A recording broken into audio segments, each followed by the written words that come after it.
Selamat pagi, perkenalkan nama saya Sony Kristianto, Sarjana Ekonomi, Magister Ekonomi, dan saya adalah dosen Prodi Ekonomi Pembangunan Fakultas Ekonomi dan Bisnis Universitas Wijaya Kusuma, Surabaya. Saya mengampu mata kuliah ekonometrika, ekonomi digital, ekonomi kreatif, metodologi penelitian, dan ekonomi internasional. Video ini saya buat sebagai unjuk karya Serdos PDD UKT-PT di bidang pengajaran. Dalam kesempatan ini, saya mengambil mata kuliah ekonometrika dengan beban 3 SKS dalam 1 semester. Capaian pembelajaran yang harus dipenuhi dalam mata kuliah ini adalah mampu memahami konsep dasar dan sistematika ekonometrika, mampu melakukan analisa garis regresi, mampu memahami uji hipotesis atas garis regresi, mampu memahami asumsi klasik dan dalam pemodelan, dan mampu memahami mengenai regresi dengan variabel boneka. Terima kasih. Untuk mata kuliah ekonometrika, ini adalah mata kuliah kelanjutan dari statistik 2. Statistik 2 ini udah lulus kemarin? Sudah ya? Oke, jadi sekarang ini kita akan ketemu mata kuliah baru, namanya kuliah ekonometrika. Baik, ekonometrika itu apa sih? Ekonometrika itu dia adalah salah satu cabang ilmu ekonomi di mana dia mempelajari tentang alat analisa data-data ekonomi. Jadi mirip ya, mirip banget sama statistik. Statistik kemarin belajar dengan data-data bukan? Ya kan, ada data macam-macam gitu kan, data Indonesia, data makroekonomi, data mikroekonomi, kemudian itu nanti yang juga dijumpai di ekonometrika. Jadi di statistik itu hampir mirip sama ekonometrika. Kemudian ekonometrika sendiri itu adalah cabang disiplin ilmu yang dibangun dari berbagai disiplin ilmu. Jadi ada teori ekonomi. Kalau teori ekonomi berarti ada 2, ada mikro sama ada makroekonomi. Itu digabung, kemudian ditambahi dengan yang namanya matematika, ditambah lagi dengan yang namanya statistika. Digabung menjadi satu, jadilah dia mata kuliah ekonometrika. Ya, jadi nggak susah kok, jangan khawatir. Ya, biasanya kalau udah ketemu matematika, udah ketemu statistik, itu biasanya itu kan susah gitu kan. Nah, kemudian dalam ilmu ekonomi, ekonometrika itu diperlukan untuk pengukuran dan untuk estimasi. Kemudian selain itu, di bidang ilmu ekonometrika bisa digunakan pula untuk pengujian teori-teori ekonomi yang sudah baku. Jadi di pertemuan hari ini kan kita baru pertemuan pertama ya. Jadi kita hari ini akan melihat bagaimana ilmu ekonometrika itu. Kita kenalan dulu lah sama ekonometrika itu. Kemudian besok, minggu depan, kita akan melihat bagaimana ekonometrika itu bekerja. Jadi bagaimana tentang regresi, bagaimana tentang kausalitas, bagaimana tentang regresi dengan OLS dan seterusnya, apakah perlu pengobatan dan seterusnya, itu nanti kita akan pelajari di pertemuan-pertemuan selanjutnya. Sampai dengan UTS, kita akan belajar tentang regresi OLS, Ordinary Least Square, ya, regresi yang paling sederhana yang bisa kita pelajari. Setelah di UTS, kita akan belajar lagi, kita akan melanjutkan tentang hal-hal apa saja yang ada dalam BLUE. BLUE itu apa? BLUE itu Bayes Linear Unbiased Estimation. Bayes Linear Unbiased Estimation itu kaidah dasar agar estimasi tersebut bisa kita interpretasikan hasilnya. Nah, kemudian kita akan belajar di paruh waktu kedua sampai dengan nanti ada UAS, ya, di UAS-nya itu. Kemudian saya jelaskan juga nanti di pertemuan setelah ini nanti ada tugas yang sifatnya individu, ada juga tugas yang sifatnya nanti kelompok, ya. Jadi kita bagi satu kelas ini isinya ada 29 kalian, kita bagi menjadi enaknya dibagi berapa? Dibagi 2 atau dibagi 3? 3. Kita bagi kelompok 3, bertiga, kita akan kerjakan tugasnya masing-masing. Jadi seperti itu ya. Jadi nanti tujuan utamanya di sini adalah kita bisa belajar tentang ekonometrika itu. Kita bisa belajar, terutama nanti akan berguna mata kuliah ini pada saat kalian penyusunan skripsi. Pada saat kalian menyusun skripsi, mata kuliah ini akan berguna terutama pada saat kalian mengolah data. Ya, seperti tadi dijelaskan, kalau mata kuliah ini sangat kental dengan adanya data. Oke, baik, kita balik lagi ke sini. Ada batasan dan definisi. Nah, ini metodologinya ya, metodologi dari ekonometrika. Kalau dari ekonometrika itu, ini ada 2 hal. Ini yang klasik, yang lama, terus kemudian ini adalah metodologi ekonometrika yang baru, yang modern. Kita akan buka dulu di metodologi ekonometrika yang klasik. Ya, jadi yang klasik ini diawali dari pernyataan teori atau hipotesis. Jadi kalau di semua teori yang kita pelajari di ekonomi mikro sama ekonomi makro itu pasti ada yang namanya modelingnya, ada modelnya. Ada yang masih ingat teori apa yang kalian pelajari di teori ekonomi? Boleh apa aja? Ekonomi mikro boleh, ekonomi makro silakan, nggak apa-apa. Teori apa? Teori yang paling kalian pelajari misalkan teori permintaan, teori penawaran, kemudian ada yang teori pendapatan dan seterusnya itu, gitu kan. Oke, kita coba satu aja dulu. Teori penawaran permintaan itu kan yang paling mudah ya. Kemudian teori permintaan penawaran. Kalau penawaran sama permintaan barang itu biasanya dipengaruhi oleh apa? Harga. Nah, betul. Biasanya dipengaruhi oleh harga. Jadi itu adalah salah satu contoh, salah satu hipotesis bahwa permintaan atau penawaran barang itu akan dipengaruhi oleh harga. Jadi harga itu akan mempengaruhi, itu hipotesa. Itu berarti kita sudah di stadium yang awal, di tabel yang awal.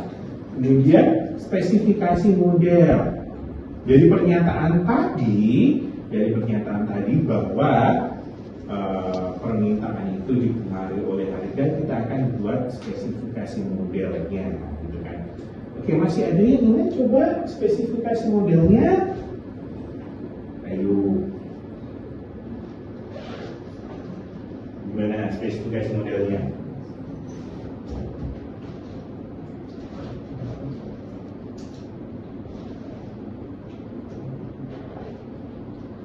Oke, saya buka dulu.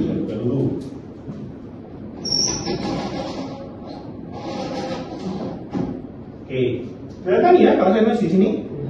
Oke, ada permintaan, kemudian dia dipengaruhi oleh, biasanya di matematika fungsi dari P. P itu apa? Price. Maka biasanya kita nulis kalau ini mikro, quantity of demand, fungsi dari price. Masih ingat? Nah, jadi ini adalah salah satu contoh dari spesifikasi modelnya. Nah, kita tuh kan ceritanya menguji. Mengujinya gimana? Ini benar nggak sih modelnya seperti ini? Apakah model ini berlaku beneran? Apakah model ini ketika kita bawa ke dunia nyata dia memang seperti itu? Ataukah enggak Pak, ada yang lain? Nah, berarti untuk membuat itu kita butuh yang namanya data. Makanya di sini sebelum dia diestimasi model, dia butuh yang namanya data. Jadi setelah ketemu ini, kita kumpulin data. Biasanya kalau seperti ini kan quantity sama harga ya. Berarti kan nanti kita butuh datanya, minimal ada berapa data? Itu jumlahnya. Berarti minimal ada 2. Data apa? Harga dan jumlah barang yang diminta. Jadi kalau pas harganya dia misalkan 200, yang diminta berapa? Yang diminta misalkan 20. Pas harganya dia misalkan 225, yang diminta berapa? Oh, 16 yang diminta. Nah, jadi kita butuh minimal datanya adalah data harga dan data kuantitas barang tersebut. Oke, yang di sini ada yang mau ditanyain sebelum saya lanjut. Nanti kita akan belajar seperti itu. Nanti kita akan belajar.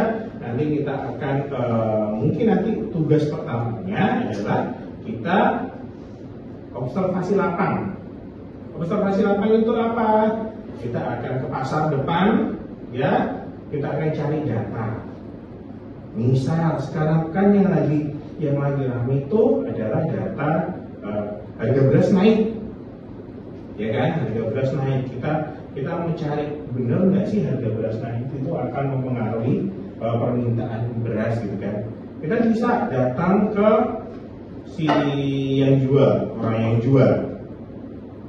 jual itu tanya harga berasnya berapa, kemudian jumlah yang dijual berapa gitu kan, berapa kilo beras yang bisa dia jual. Nah, kita jadi nanti untuk minggu depan kita mulai dengan observasi lapang. Observasinya lapang adalah dengan melihat harga. Tadi kan sudah dibentuk kelompok, ya. Jadi kelompok 3 itu, tapi nanti komoditasnya beda-beda ya. Jangan beras semua.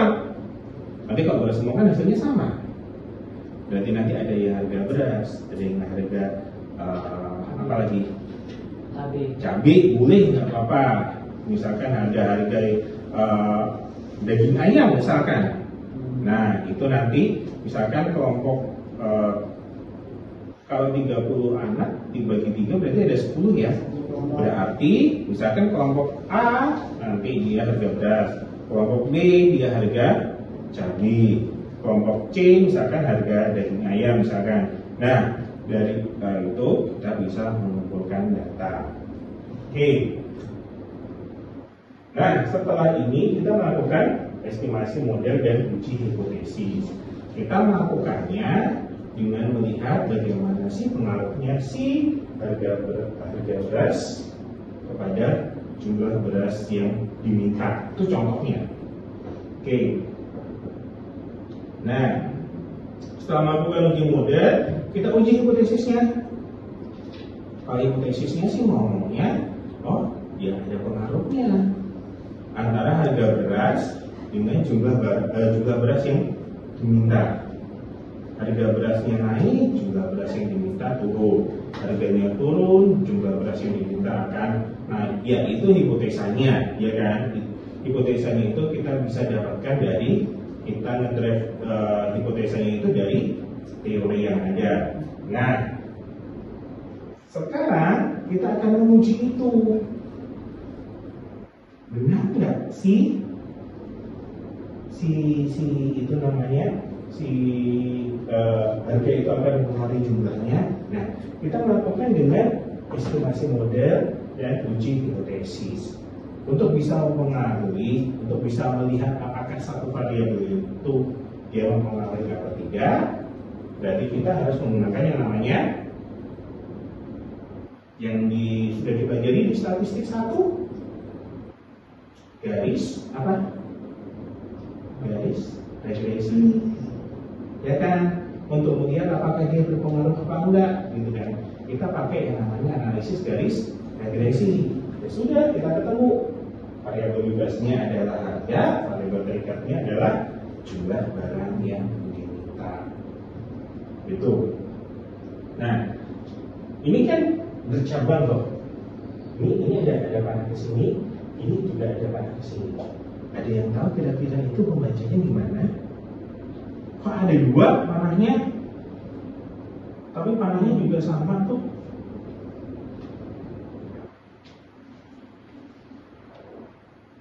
Jadi estimasi itu nanti yang akan menentukan bagaimana prediksi selanjutnya. Ya, kita akan kalau di sini kita melihat bagaimana bahwa ya sudah, berarti kita sudah ketemu garis regresinya, kita ketemu bagaimana garisnya, bagaimana pengaruhnya kita sudah ketemu. Nah, sekarang bagaimana garis regresi itu kemudian bisa kita pakai untuk dia memprediksi bisa sekarang, bisa di masa yang akan datang. Jadi bisa kita tahu. Nah, sekarang harga beras misalkan per kilonya itu adalah 15.000, 13.000 sampai 15.000. Nanti kalau kira-kira harga beras naik nih sampai 17.000, kira-kira berapa ya nanti ya? Kalau berasnya turun nanti sampai 12.000, jumlah berasnya berapa ya kira-kira yang bisa dikonsumsi oleh masyarakat itu berapa, yang dibeli masyarakat itu berapa ya? Nah itu nanti ya kan ini. Nah ini itu yang saya jelaskan tadi itu adalah metodologi ekonometrik yang klasik ya. Nah sekarang kita ketemu yang metode ekonometrika modern. Nah, sama perbedaannya adalah di sini diuji spesifikasi model dan diagnosisnya, gitu kan. Kalau yang tadi, yang di sini modelnya seperti ini, jadi kan langsung ya, nggak diuji, nggak diestimasi, ya udah ketemu garisnya, garis regresinya ketemu, udah selesai. Oh ya sudah, bentuknya kayak gitu. Oke. Bentuknya dia negatif bergerak dari kiri atas ke kanan bawah. Untuk demandnya, untuk permintaannya atau untuk penawarannya dia bergerak positif dari kiri bawah ke kanan atas gitu. Oh ya udah ketemu, selesai, gak diuji. Nah seperti itu. Tapi kalau misalkan ini perbedaannya adalah di sini dia diuji. Benar nggak ya?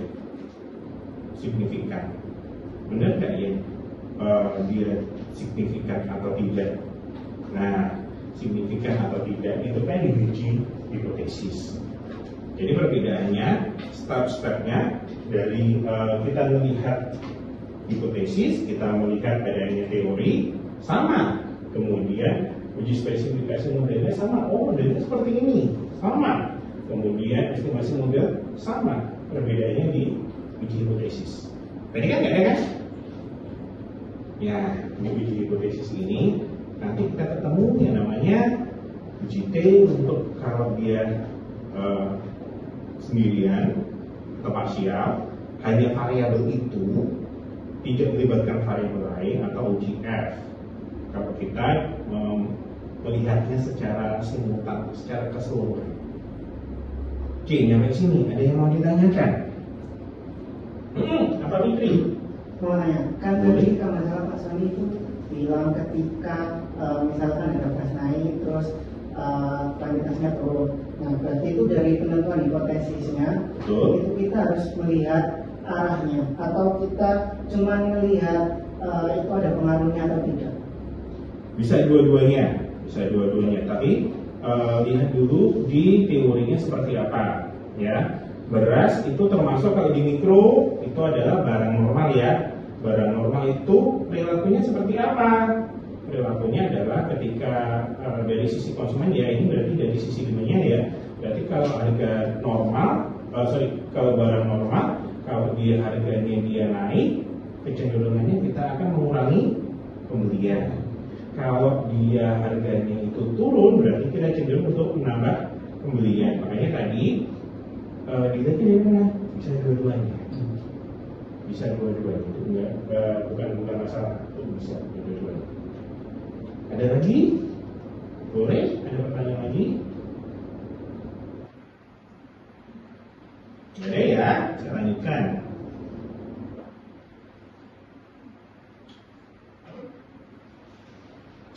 Ini adalah istilah-istilah yang sering kali nanti kita akan ketemu di pertemuan-pertemuan kita yang selanjutnya.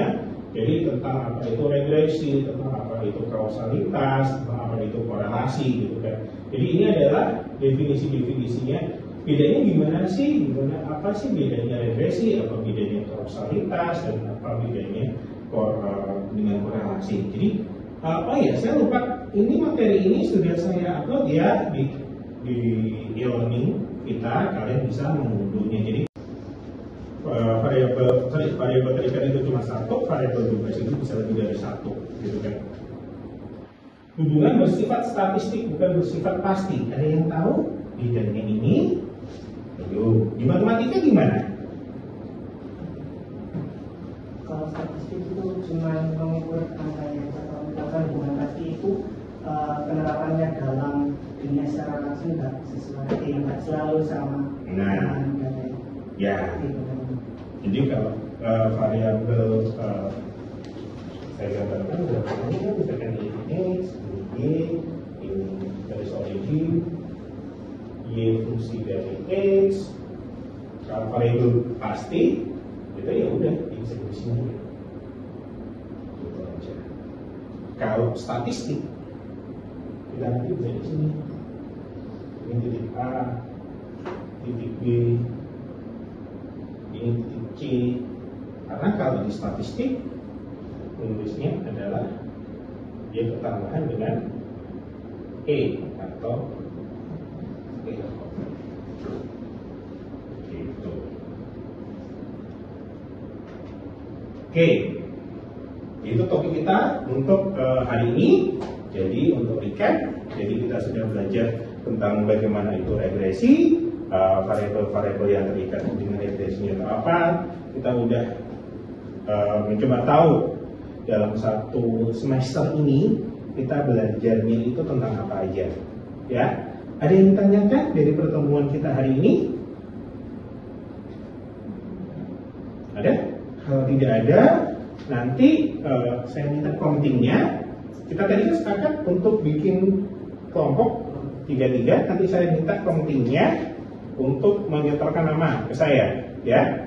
Kita nanti dari situ mulai minggu depan kita akan melihat bagaimana tadi tugas pertama kita itu tadi ke pasar kita untuk melihat bagaimana harganya itu, bagaimana jumlah yang dijual atau yang dibeli oleh orang. Baik, jika tidak ada lagi yang ditanyakan, kalau selesai saya akhiri. Terima kasih untuk kehadirannya dan selamat pagi.